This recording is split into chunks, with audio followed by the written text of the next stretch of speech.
I, 36 years old female, have a 2.5 years old son.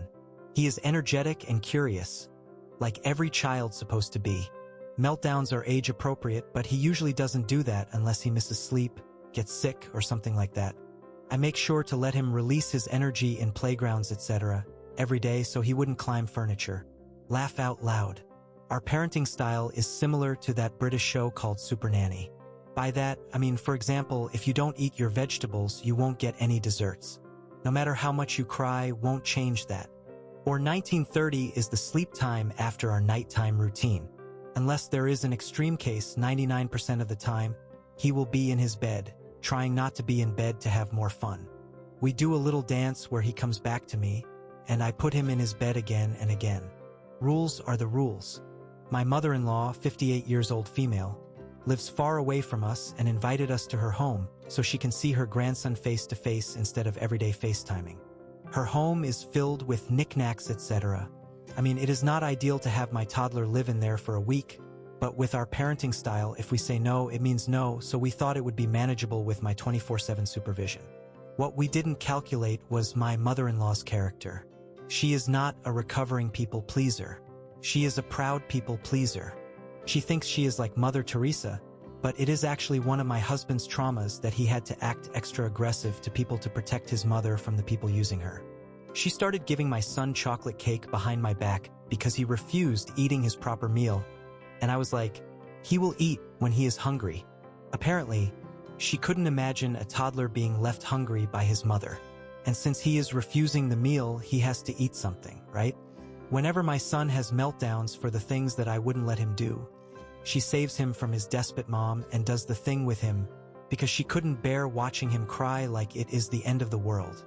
Thanks to her week-long actions, now my son thinks my mother-in-law overrides my rules. If he cries enough, he can get what he wants. So now he doesn't stop crying for a long time, since eventually his angel of a grandma will save him. Today, I woke up with flu, and my mother-in-law volunteered to babysit him. After a few hours, she came to my room asking for me to pay for her kitchen cabinets. Apparently, he was banging a ladle on the cabinet doors and made a lot of dents on the paint. I was like, "Where were you when it happened?" She was right there. She wouldn't leave him alone, of course. "Why didn't you take the ladle from his hands?" Well, he didn't let her. After the meaningless back and forth with similar questions, and I already had a headache from my sinus, I just went back to sleep saying, "No, I won't pay. And it seems like you need to discipline your grandson and be the bad guy for the first time." Now she is crying in her room, so am I the asshole? Update. So, when I took my rest, no longer having a headache, I sat down with my mother-in-law and talked about how her actions affect my son and my son's relationship with me and the environment he is in.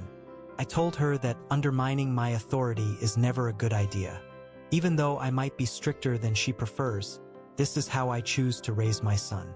I've been with him 24/7 since the day he was born, and I do observe he is more happy and learning better with more structured life. She tried to argue that she is a mom for 36 years and I am just a mom for 2.5 years.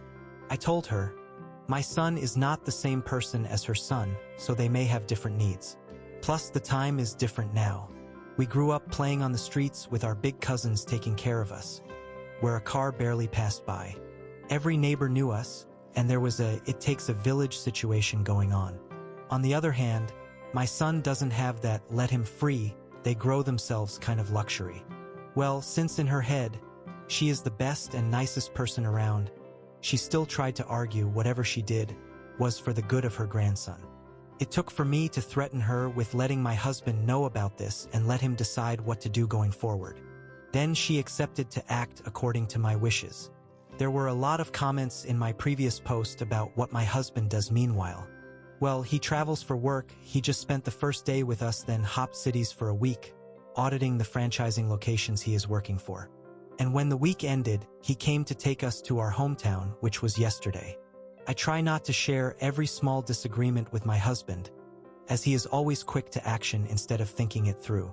While we have the same principles about life and we agree about almost everything, yet I think his execution of our same ideas needs some more grace, in my opinion. That was why my mother-in-law was afraid of his reaction to this situation. She knows for the fact he may decide not to show her grandson to her at all. At the end, she did do what I told her to, but still tried to make me the bad guy by saying, "Well, your mom told us not to do that," instead of saying, "It is a wrong thing to do." It took her half a day to revert back to her usual self. You guys were expecting some broken knickknacks when I mentioned them. Well, it happened. Her fridge door is full of magnets that she collected around the world while traveling in her younger days. I forbade my son not to touch them at all, and he did avoid them altogether, until she overrode my decision and said, "Being curious is good for kids. Let's look at them together and you can touch the plastic ones." My son, instantly being mesmerized by them, made them his life mission to explore every single one of them. He was now obsessed with them, and he slipped all day and found himself in front of the fridge every chance he got. He doesn't know the concept of plastic or not, and of course eventually dropped and broke one of the non-plastic ones. I am not paying that either. Laugh out loud. Karma, I guess. I am just glad he didn't break the heirloom crystal glassware that was showcased in a show cabinet. That would have broken my heart as a wannabe history geek. P.S. A few comments made fun of me referencing Super Nanny. I admit it was wrong of me to do that. I just wanted to paint a picture in your head about my parenting style. And I only watched 2 episodes and happened to agree with the methods used there. I googled the problems about Super Nanny and I learned that they were forcing kids to act out to have more drama on screen, and blasting kids' mistakes to public may result with them getting bullied at school, which is indeed abuse. My kid is not problematic, he is just energetic and curious. And I don't think I am punishing him by setting rules. He is more happy when he can guess what will happen next. Predictability makes him feel safe and in control. When discipline meets grandma, a modern parenting face-off. Battle of wills. Grandmother versus mother's rules. Super Nanny inspired mom clashes with pleaser grandma. A tale of parenting styles.